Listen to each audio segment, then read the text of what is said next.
वज़ीर-ए-आज़म शहबाज शरीफ वाशिंगटन से आज अक़वाम मुत्तहिदा की जनरल असम्बली से खिताब के लिए न्यूयॉर्क पहुँच गए। सदर ट्रंप से मुलाकात के बाद वज़ीर-ए-आज़म का खिताब अहमियत इख्तियार कर गया।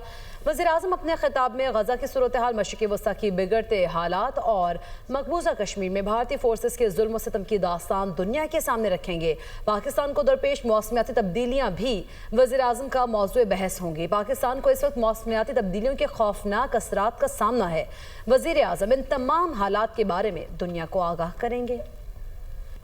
वज़ीर-ए-आज़म शहबाज शरीफ वाशिंगटन से आज अक़वाम मुत्तहिदा की जनरल असम्बली से खिताब के लिए न्यूयॉर्क पहुँच गए। सदर ट्रंप से मुलाकात के बाद वज़ीर-ए-आज़म का खिताब अहमियत इख्तियार कर गया। वज़ीर-ए-आज़म अपने खिताब में गज़ा की सूरत हाल, मशरिक़ वस्ता की बिगड़ते हालात और मकबूजा कश्मीर में भारतीय फोर्सेस के जुल्म सितम की दास्तान दुनिया के सामने रखेंगे। पाकिस्तान को दरपेश मौसमियाती तब्दीलियाँ भी वज़ीर-ए-आज़म का मौज़ूए बहस होंगी। पाकिस्तान को इस वक्त मौसमियाती तब्दीलियों के खौफनाक असरात का सामना है।